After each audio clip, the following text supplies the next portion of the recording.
오늘부터 대강절이 시작이 되었습니다. 원래 교회의 달력으로는요, 이 대강절이 한 해의 시작을 말합니다. 그러니까 오늘부터 사실은 교회의 달력으로는 새해가 시작이 되는 거예요. 교회 달력은 한 달이 빠르거든요. 그래서 추수할 것을 주신 하나님께 감사하면서 한 해를 마감 짓고, 그리고 주님의 오심을 감사하는 대림절로 한 해를 시작을 하는 겁니다. 우리 모두 감사한 마음으로 주님의 오심의 의미를 다시 새기고, 또 우리를 위해 이 땅에 오신 주님을 다시 한번 뜨겁게 만나는 은혜가 이 대강절, 이 대림절 속에 있기를 주님의 이름으로 축복합니다. 신약 성경과 구약 성경 사이에는 400년의 간격이 있습니다. 학자들은 이것을 신구약 중간기 또 혹은 암흑기라고 그렇게 얘기를 해요. 바벨론 포로 시절에 마지막으로 기록된 것이 말라기 성경, 우리가 구약 성경의 맨 마지막 책이 말라기인데요. 그렇게 알려져 있고요. 그리고 이 땅에 하나님이 보내신 종이 나타나죠. 세례 요한입니다.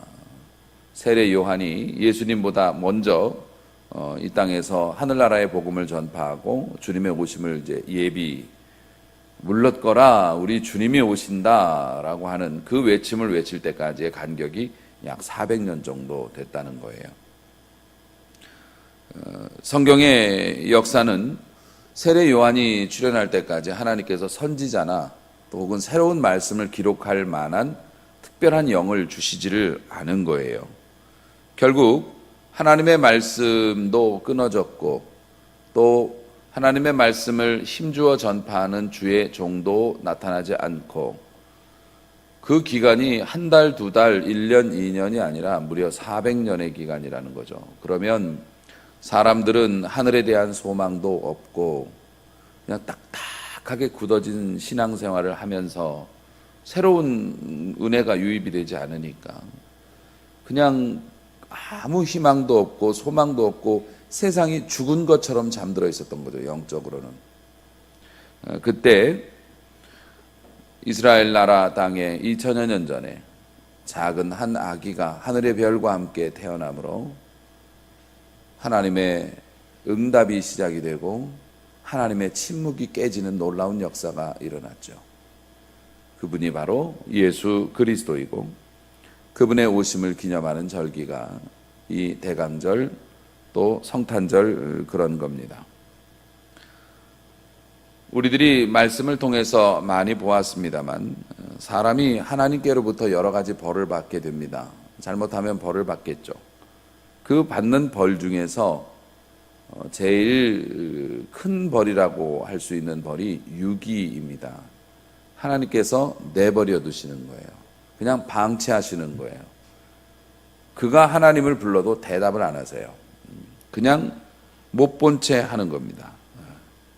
사무엘상에 보면 하나님의 침묵으로 인한 무서운 일들이 기록이 되어져 있어요. 사무엘상 28장 4절에 보면 이렇게 나옵니다. 블레셋 사람들이 모여 수넴의 진침에 사울이 온 이스라엘을 모아 길보아에서 진쳤더니, 길보아라고 하는 곳에서 전쟁이 벌어지게 돼요. 블레셋과 남유다 이스라엘 왕국 사이에 전쟁이 벌어지게 됩니다. 사울이 블레셋 사람들의 군대를 보고 두려워하여 겁이 났어요. 겁이 났는데 그의 마음이 크게 떨렸어요. 전쟁에 못 나갈 것 같아. 전쟁에 못 나갈 것 같아. 6절에 보니 사울이 여호와께 묻자오되, 하나님, 이 전쟁 어떻게 해야 되겠습니까? 너무 겁이 납니다. 하나님께 여쭤봤어요. 꿈으로도 우림으로도, 우림은 주사위 같은 건데요, 하나님께서 그 옛날에는 그걸 던져서 하나님의 뜻을 알아보는 그런 용도로 잠시 쓰이던 게 있었어요. 하나님께서 꿈으로도 우림으로도 선지자로도 어떤 주의 종들도 와서 대답을 안 해주셔요. 사울이 전쟁을 앞두고 너무 무서워서 어려운 일을 앞두고 너무 무서워서 하나님께 이렇게도 물어보고 저렇게도 물어보고 기도원에도 가보고 목사님께도 여쭤보고 성경 말씀을 뒤져보기도 하고 감동을 안 주시는 거예요. 가르쳐 주시질 않아요. 결국 그러니 어떻게 됩니까? 사울이 그의 신하들에게 이르되 나를 위하여 신접한 여인을 찾으라. 전쟁은 나가야 되는데 너무 무섭다. 하나님이 아무리 여쭤봐도 말씀을 안 해주신다. 무당을 찾아가자. 결국 그는 무당 찾아가서 큰 망신을 당했고, 그리고 길보아 전투에 나가서 자기 아들 요나단과 함께 거기서 죽임을 당하게 됩니다. 그것도 스스로 죽었죠. 뭐 죽임을 당한 것도 아니고 죽여줄 사람도 없어서 자살을 하게 되는데요. 하나님께서 응답을 안 해주시면 이런 일이 벌어집니다. 하나님께 여쭤봐도 대답을 안 하니 그 위대한 믿음의 사람이었던, 처음에는 믿음의 사람이었던 사울이 무당을 다 찾아갑니다. 그리고 나가서 그 전쟁에서 참혹한 죽음을 당하는데, 오늘 본문도 하나님의 침묵으로 인한 안타까운 사건 말하고 있어요. 입다라고 하는 사사에게 일어난 일인데, 사사라고 하는 것은 하나님께서 옛날에는 그 왕이 없고 그럴 때 나라에 큰 문제가 생기면, 침략을 당하거나 큰 환란이 생기면 하나님께서 이런저런 사람들을 들으셔서 갑자기 스타를 만들어 주세요. 그래서 그 사람에게 능력도 더해 주시고 힘도 더해 주셔서 그 사람이 그 나라를 구합니다. 여러 명의 사사들이 있었고, 그 괴력으로 유명했던 삼손도 그 사사였고요.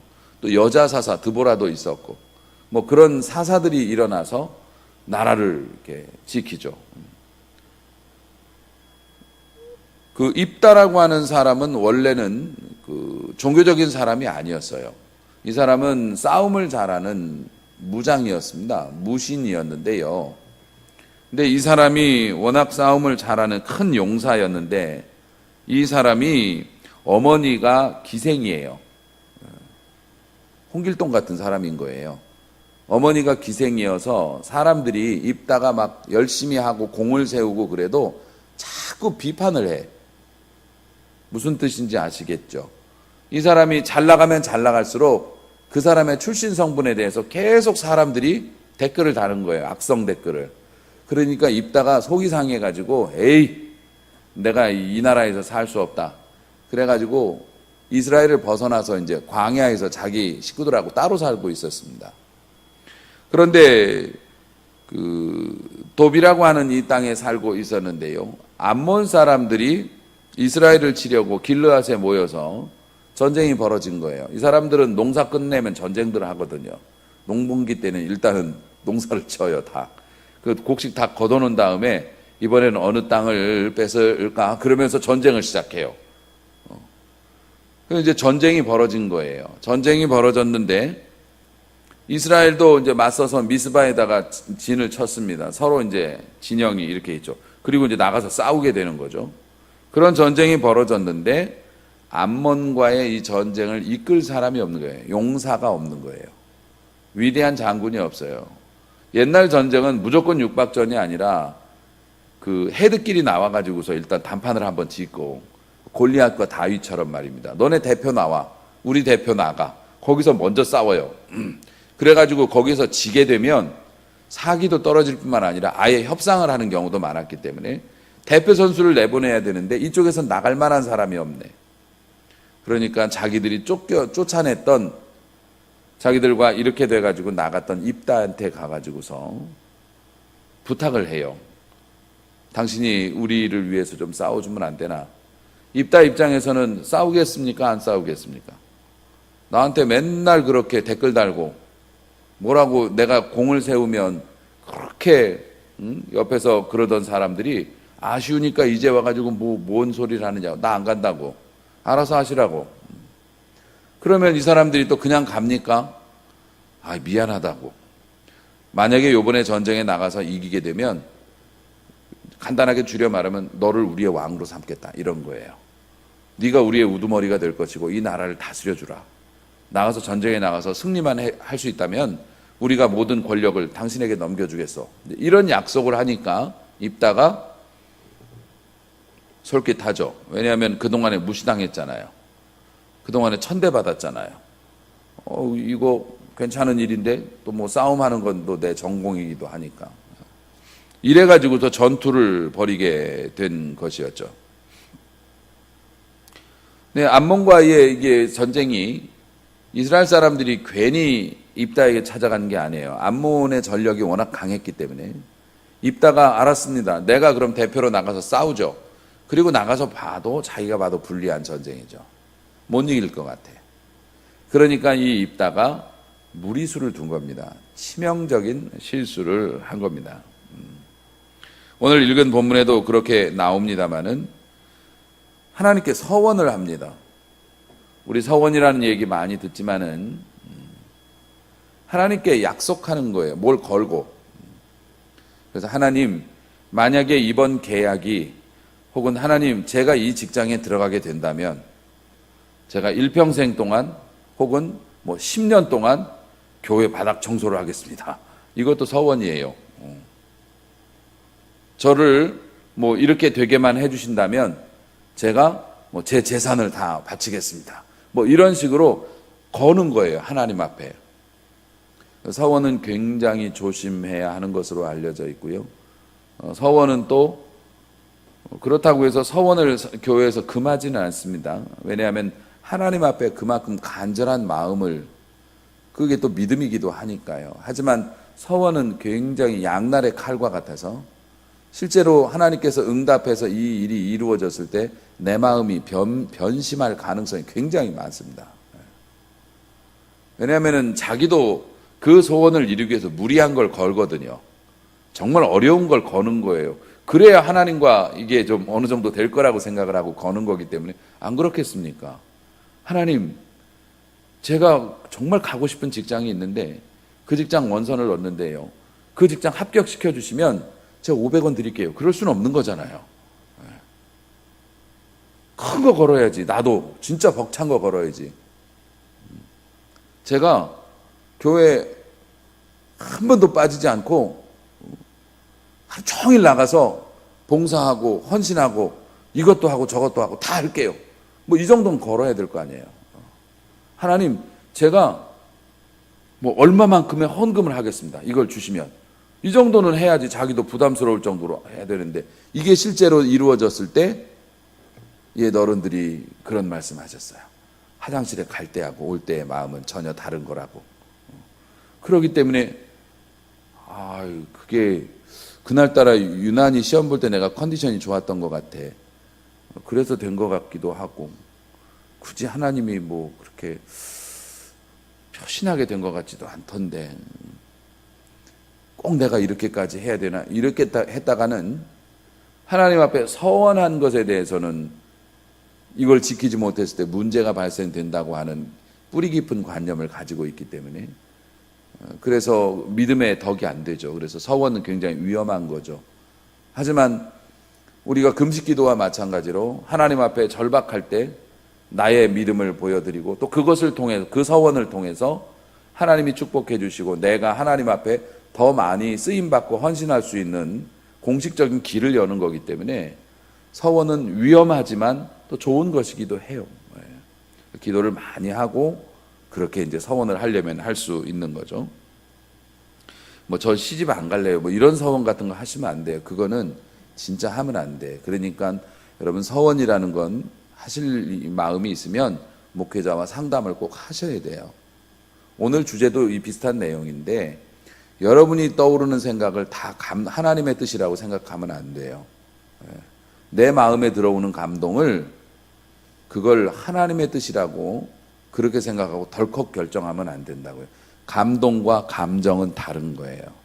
그걸 구별할 수 있어야 돼요. 입다 입장에서도 이게 불리한 전쟁이고 어려운 전쟁인데 꼭 이겨야 되는 전쟁이, 이기면 대박이요, 지면 쪽박이잖아요. 그러니까는 어서 들은 건 있어갖고 서원을 했어요.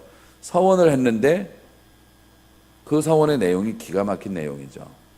하나님, 이 전쟁에서 승리하게 해주신다면 제가 승리하고 돌아올 때 나를 반겨 맞아주는 사람 중에 제일 앞에 있는 사람을 죽여서 바치겠습니다라는 서원을 했어요. 번제로, 제물로 사람의 생명을 죽여서 드리겠다고 그런 서원을 한 거예요. 그런데 전쟁에 나갔어요. 전쟁에 나가서 승리했습니다.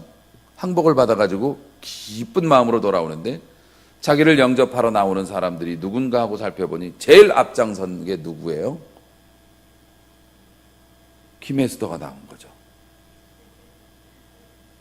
근데 성경에는 저는 아들이라도 하나 있는데 무남동녀 외딸이에요.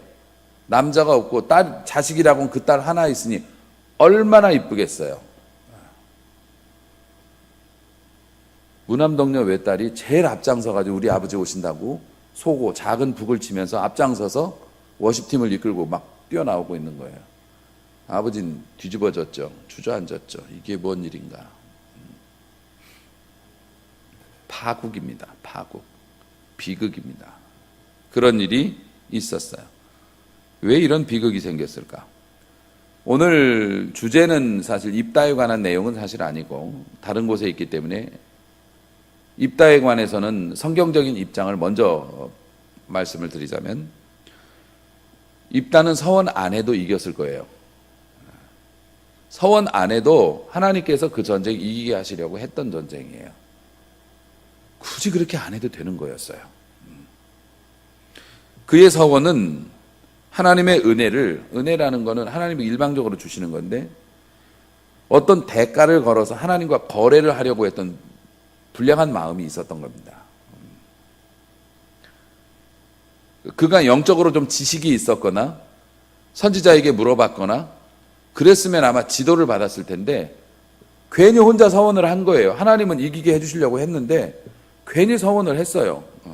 또 하나, 서원을 해도 걸 걸 걸어야지. 사람의 생명을 건다는 게 사람의 생명에 대한 존중감이 없었던 겁니다. 하나님께서 모세를 통해서 이스라엘 백성에게 내려주신 수많은 율법이 있습니다. 십계명에서 나온 600가지가 넘는 율법 조항들. 그런데 사람을 바치라는 율법 규례는 없어요. 그리고 이방신들을 섬기는 이방 사람들이 인신공양을 하잖아요. 사람을 갖다 죽여 바치고 옛날 마야 문명 이런 데서는 엄청난 사람을 그렇게 죽여서 신에게 바친다고 하면서 진짜 무자비하게 사람을 죽였는데 경멸 혐오하셨어요. 하나님께서는. 하나님은 한 사람 한 사람을 너무 소중히 여기시는데 사람을 죽여서 하나님께 바쳐? 말도 안 되는 얘기죠. 정말 경멸하셨어요. 경멸하셨습니다. 가증한 일이라고 했고 엄히 금지시켰어요. 이스라엘 백성 중엔 이런 일이 있으면 안 된다. 그건 하나님의 성품과 하나님의 원하시는 바에 대한 입다가 가지고 있는 치명적인 무지였어요. 사람의 생명을 바치겠다고. 하나님께서는 쟤 왜 저래? 이러신 거예요. 내가 제일 싫어하는데 바치겠다고 혼자 서원을 해요. 사람 죽여 바치겠다고. 뿐만 아니라 이 입다는 사실 순수하게 나라와 민족을 위해서 싸운 것이 아니라 자신의 한풀이를 위해서 싸운 겁니다. 그리고 입신양명을 위해서, 이익을 위해서 싸운 것이죠. 그래서 사람 죽이는 거, 사람 없애는 거, 자기하고 친한 사람 바치겠다는 거 아닙니까? 자기의 출세를 위해서라면 자기 제일 먼저 나온 사람이 자기하고 제일 친한 사람이고 소중한 사람일 테니까 딸일 줄은 몰랐지 설마. 친한 사람 바치겠다고. 사람 생명에 대한 존중이 없어요. 그 친한 사람 희생시켜서 자기가 이기겠다는 거 아닙니까? 불량했던 마음이죠. 마지막으로 입다는 하나님의 뜻을 묻고자 하는 의지나 노력이 없었어요. 그냥 하나님께서 오 하시는데 혼자 서원, 내 영혼 사람을 죽여 바칠게요. 어떤 사람이냐면 나를 제일 좋아하는 사람을 바칠게요. 저 왜 저러지? 그리고 가버렸어요. 자기 혼자 서원했어요. 그리고 사실 마지막으로 입다는 자기 딸을 안 바쳤어도 됐어요. 딸이 오늘 본문에 보면 딸이 아버지한테 그런 얘기를 해요. 아버지가 내가 미쳤구나. 내가 돌았구나. 내가 하나님께 약속을 했는데 그 대상자가 네가 되었다 그러니까 딸이 아버지, 하나님께 약속한 건 지켜야 되기 때문에 자기가 죽겠다고 했습니다. 딸은 그렇게 말할 수 있죠. 근다고 진짜 죽여? 하나님께서 아버지의 소원을 들어주셔서 암몬 대적 이기게 해주셨기 때문에 약속한 거, 제가 잠깐의 2달 만에 시간을 주시면 친구들하고 애곡을 하고 슬퍼하고 마지막 시간을 보내고 와서 제가 죽겠습니다 하고 그렇게 하겠다고 했고 그렇게 했어요. 그런데 우리 하나님은 뜻을 바꿔주시는 하나님이세요. 아멘. 내가 너희들 죽일 거야 결심했어. 그런데도 울고불고 와서 얘기하면 그러면은 내가 나중에 다시 볼게 이렇게 말씀하세요. 너는 죽을 거야. 너 병들어서 넌 죽고 넌 내가 데려와야 돼. 그러니까 다 정리해라. 울고불고 기도하니까 그 말씀을 전했던 선지자가 뒤돌아서서 얼마 가기도 전에 저기 15년만 다시 어떻게 해줄게. 세상에 어떤 신이 재물을 깎아줘요. 재물 깎아주는 신이 어딨냐고 세상에. 어느 귀신이 어느 지역에서 뭐 처녀 하나를 제물로 바쳐야 그 한 해가 무사하다고. 근데 죄송한데요, 뭐 지금 저희가 뭐 상황이 이래가지고 그래? 그러면은 다른 걸로 줘도 내가 받지. 그런 신이 어디 있어요? 하나님께서는 소가 없으면 양으로라도, 양도 없냐? 그러면 뭐 비둘기 뭐 재물을 깎아주는 신이 어디 있냐고요. 하나님 앞에 이런 일이 생기면 하나님 죄송해요. 하나님 잘못했어요. 제가 무식했어요. 하나님이 인신제사 싫어하시는 것도 제가 몰랐고요. 하나님이 그냥 이렇게 이기게 해주신 제가 무식한 놈이에요. 그러면서 나가서 제 딸 좀 살려주세요. 하나님 제가 차라리 죽으면 안 될까요? 이렇게 몇 번 기도하면 하나님께서 조심해라. 끝내실 수도 있는 일이었어요. 우리 하나님을 이해 못했어요. 끝까지 하나님 앞에 자존심 굽히지 않고 딸을 죽여 바쳤어요. 그거 안 바쳐도 되는 거였다고요. 약속 안 해도 이기는 거였다고요. 근데 이 사람이 왜 그랬을까? 왜 그랬을까? 하나님의 침묵 때문이었어요. 사실 다른 사사들은 하나님께서 직접 이렇게 세우시고 하나님께서 막 사명 주시고 이럽니다. 하나님께서 은혜 주셔가지고 막 힘 막 주시고. 그런데 입단은 사람들이 가서 부탁을 했어요. 물론 하나님께서 입단을 통해서 전쟁의 승리를 거두게 하시긴 하셨어요. 쓰시긴 쓰셨습니다. 근데 한 번도 입다에게 하나님이 개인적으로 말씀하신 적이 없어요. 심지어는 하나님께 제가 서원하겠습니다라는 건 기도했다는 뜻일 거 아니에요. 서원하겠습니다. 제가 이렇게 하겠습니다라고 얘기했다는 건 기도했다는 뜻인데 대답을 안 하셨어요. 하나님께서. 야, 그거 아니야 라고 말씀 안 하셨어요. 왜 그랬는지 모르겠어요. 우리는 입다의 삶을 전체 다 알 수 없기 때문에 하나님께서 그를 미워하셨는지, 미워하시지만 뭐 똥을 치우는 막대기로 쓰신 건지 뭐 그건 모르겠어요. 그건 모르겠지만 대답을 안 하셨어요. 결국 입다는 처음부터 끝까지 혼자 결정하고 혼자 말하고 하나님의 뜻과 상관없이 혼자 서원하고 혼자 괴로워하며 혼자 딸을 번제로 드렸어요. 안 해도 되는 거를. 그 이유는 하나님의 침묵 때문이에요. 하나님께서 말씀을 안 해주셨기 때문에.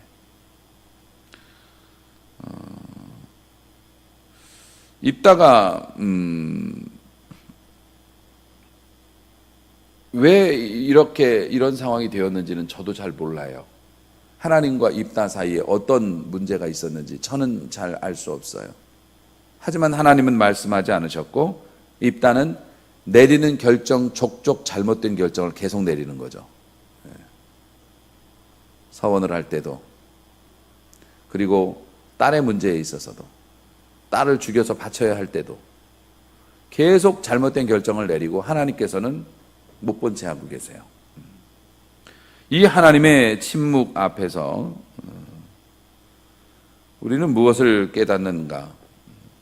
우리는 흔히 하나님의 감동을 따라야 한다라고 그렇게 그 말씀을 통해서 봤습니다. 내 마음에 떠오르는 감동이 있으면 순종하라고 저도 수차례 설교하고 그렇습니다.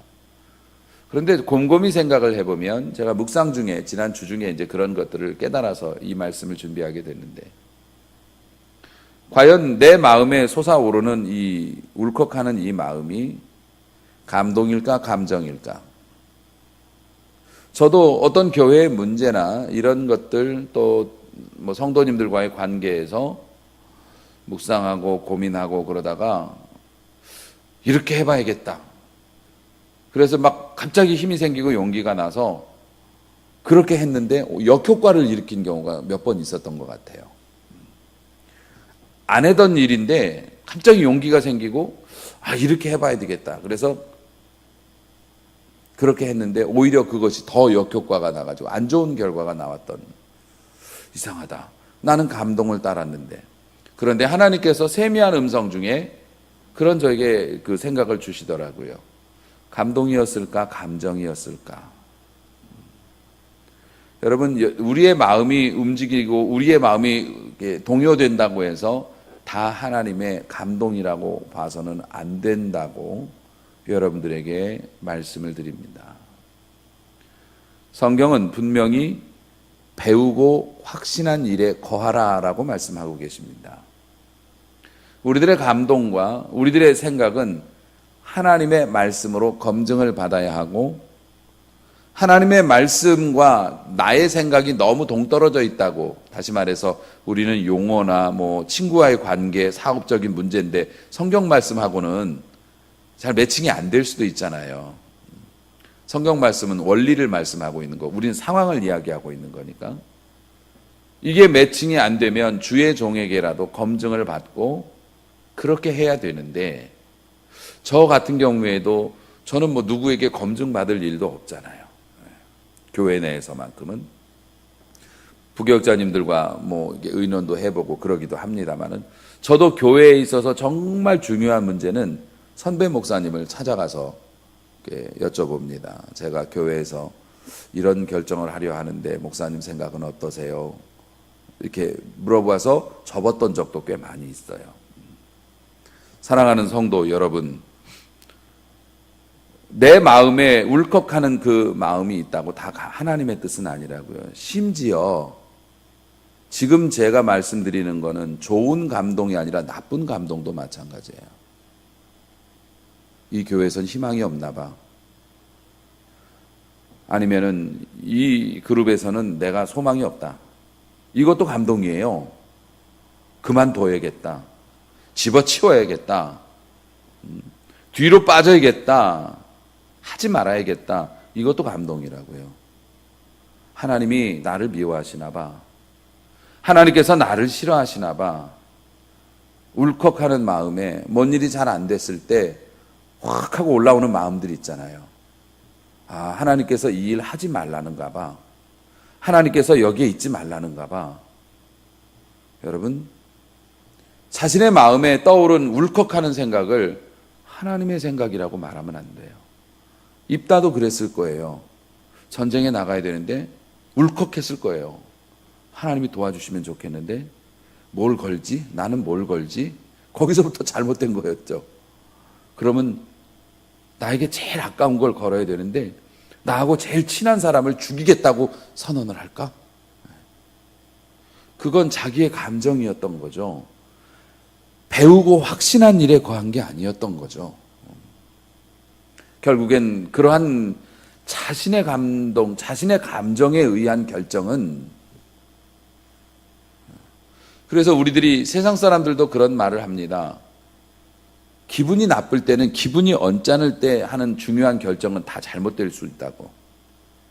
내가 상태가 안 좋을 때, 스트레스 많이 받고 화가 나 있을 때 내리는 결정은 진짜 조심하라고. 화가 났을 때는 뭔가를 결정하지 말라고.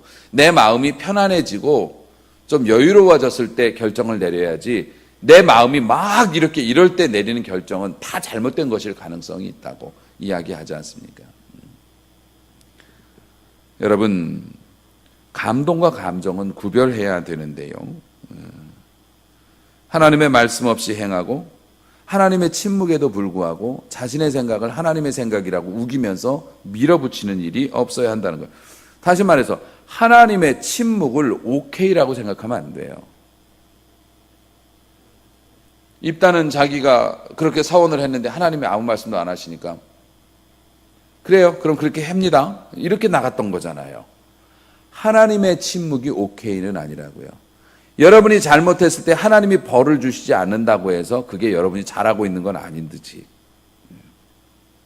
사랑하는 성도 여러분, 어쩌면 하나님이 침묵하시는 건 하나님께서 언짢으신 것일 수도 있다는 사실을 오늘 말씀을 통해서 여러분이 간직할 수 있었으면 합니다. 내가 기도해도, 내가 뭘 해도 하나님께서 침묵하신다면 내 삶에 어떤 오류가 있지 않는가에 대해서 고민해야 돼요. 하나님께서 침묵하시면 조바심이 생깁니다. 앞서 말씀드렸던 사울 같은 경우에도 하나님이 침묵하시니까 조바심이 생겨서 자기가 처음에 왕이 되었을 때 이스라엘 지경 이 경내에는 점치는 자나 무속 그런 거 하는 자들 다 없애고 내어 쫓으라. 그래서 엔도르에 있는 신접한 여인이 국경에서 점집을 하고 있었다고요. 왜냐하면 이 이스라엘 경내에서는 사울 때문에 영업을 못했어요. 국경지대에서 거기까지 밀려나가가지고서 점집하고 있었다고요. 자기가 쫓아낸 점쟁이를 그것도 변장을 하고 찾아갔습니다. 창피하니까. 변장을 하고 찾아갔는데 점쟁이가 괜히 점쟁이겠어요? 오셨네요. 이러면서 가자마자 들통났죠. 그리고 나서 그는 그 앞에서 온갖 추태를 보입니다. 그리고 그 점쟁이가 진짜 점쟁이였던가 봐요. 당신은 이 전쟁에서 죽을 겁니다, 이런 예언을 받고 돌아오고, 그럼에도 불구하고 안 나갈 수 없어서 나가서 거기서 죽었습니다. 사랑하는 성도 여러분, 하나님이 침묵하신다는 게 얼마나 무서운 겁니까? 마음이 약해지니까 자기가 쫓아냈던 점쟁이를 찾아가고, 하나님이 침묵하시면 자기가 멸시했던 이전 생활로 돌아가는 게 인간일 수밖에 없는데, 우리가 오늘 말씀을 통해서 교훈을 얻어야 합니다. 하나님이 침묵하시는 일이 우리의 삶에 있어서는 안 돼요. 하나님이 미워하시는 일들이 우리의 삶에 쌓이게 되면 하나님이 침묵하십니다. 감동을 안 주세요. 하나님이 침묵하시면 이런 일이 생기니까 우리가 조심해야 될 뿐만 아니라 하나님이 침묵하시는데도 급하다고 밀어붙여서는 안 된다는 거죠. 하나님의 침묵을 오케이라고 말씀하시면 안 되고 모르신다고 생각해서도 안 된다는 겁니다. 하나님의 침묵은 하나님의 경고이고 하나님의 무관심은 우리의 가장 무서운 징벌일 수 있다는 사실을 알아야 하고, 하나님이 침묵하시면 우리도 침묵해야 합니다. 더 잠잠히 더 작은 말씀으로 응답하실까 해서 경건 생활을 하고 영적인 귀를 더 기울이려는 노력이 있어야 하는데 사실 그게 개인적으로는 쉽지가 않습니다. 왜냐하면 하나님이 침묵하시게 되면 사람은 날뛰게 되거든요. 사울이 점쟁이까지 기어코 찾아갔던 것처럼, 입다가 그런 계속된 잘못된 결정을 내리는 것처럼 답답하고 무서우니까 뭔가를 막 몸부림치는데 이게 다 세상적인 거라. 하나님이 침묵하시면 우리가 더 침묵해서 하나님의 음성을 들으려고 해야 되는데 이게 안 되니까 어떻게 합니까? 그래서 교회가 있는 겁니다. 영적인 공동체가 있는 거고, 목회자의 지도를 받고 믿음의 동역자들과 믿음의 형제들과 함께 나누고 같이 기도하고, 또 나 이렇게 하고 싶어. 아니야 집사님, 그거는 하나님이 원하시는 게 아니야. 그분만 몰라. 다른 분들은 척 들어봐도 아는데 아니야, 그거는 하나님이 원하시는 거 아니야. 후회할 거야. 그러면 안 돼. 들어야 돼요. 그게 또 하나님의 말씀일 수도 있으니까. 그래서 교회가 있는 거예요. 하나님이 침묵하실 때 내가 날뛰는 것을 방지하기 위해서 형제들이 있는 거고 주의 종들이 있는 거죠. 사랑하는 성도 여러분, 하나님의 침묵을 무시하고 하나님이 기뻐하실 일도 아니고 스스로 감당할 수 있는 일도 아닌 일들을 막 버리는 거, 그리고 스스로 괴로움을 자초하는 어리석고 위험한 인생이 돼서는 안 될 것이라고 하는 겁니다. 사랑하는 성도 여러분, 그래서 우리의 마음을 흔드는 생각이라고 해서 무조건 감동이라고 우기지 말고요, 충분히 기도하고 우리가 배우고 확신한 일에 거하고 우리의 감동을 믿음의 형제들이나 사역자들에게 검증을 받고 좋은 일이라도 확인을 받아야 하거늘 하물며 파멸적인 결정을 내리는 일에 있어서 주의 종들의 검증을 받지 않는다는 건 그거는 정말 위험한 일이죠. 뭔가를 단절하거나 무언가를 그만두거나 무언가를 내려놓는 일에 있어서 하나님의 침묵을 오케이라고 해서는 안 된다는 거죠. 지금 우리는 대림절이 시작이 됐는데 하나님께서는 구약의 400년의 침묵을 스스로 깨셨습니다. 하나님께서 스스로 깨셨어요. 왜? 백성들이 너무 불쌍하고 희망이 없는 상태로 무거운 돌에 눌린 채로 살아가는 그 백성을 위해서 400년의 침묵을 깨시고 약속대로 한 아기를 우리에게 보내주셨습니다. 그 당시에 이스라엘은 아무 희망이 없었고요. 하나님의 말씀을 들을 만한 귀도 없었고요. 의지도 없었고 능력도 없을 때 먼저 하나님께서 하늘의 별을 통해 가르쳐 주시고 이 땅에 스스로 찾아오셨듯이 여러분 아무리 여러분이 영적으로 곤고하고 그래도 기다리면 하나님께서 또 찾아오십니다. 하나님께서 감동을 주시지 않는 것이 어려운 일이기는 하지만은 그럼에도 불구하고 기다리고 있으면 하나님께서 먼저 우리에게 문을 두드리시고 열어주실 거예요. 영혼에 비가 내리면 이리저리 뛰어다니지 말고 처마 밑에서 기다리는 지혜도 필요합니다. 그 시기가 지나면 하나님께서 다시 감동을 주시고 그 400년의 역사 동안 침묵하셨던 하나님이 다시 이스라엘에게 찾아오셔서 처음부터 다시 시작하시고 그들을 다시 끌어안아 주셨던 것처럼 기다리는 우리에게 하나님께서는 다시 찾아오셔서 은혜도 주시고 기적도 주시고 축복도 주실 줄로 믿으시기 바랍니다. 대강절은 기다림의 절기입니다. 원래 교회에서는 초 4개를 이렇게 놓고요. 한 주가 시작될 때마다 초불을 하나씩 켜요. 3개는 꺼져 있고 하나만 붙어 있는 거죠. 그렇게 기다리기도 하는데 제가 초를 싫어합니다. 뭔가 떠오르는 게 자꾸 있어서 초를 별로 안 좋아해서 제가 초를 켜지는 않는데 여러분 하나님의 침묵이 혹시 있다 하더라도 기다리세요. 기다리면 은혜 공동체 안에서 기다리면 하나님께서 찾아오셔서 이전 일을 잊어버리게끔 축복해 주실 줄로 믿습니다. 우리에게 오신 아기 예수님처럼 여러분의 삶에도 기다리는 여러분들에게 하나님께서 은혜 주시고 찾아오셔서 힘 주실 줄로 믿고 그렇게 승리하시기를 주의 이름으로 축원합니다. 기도하겠습니다.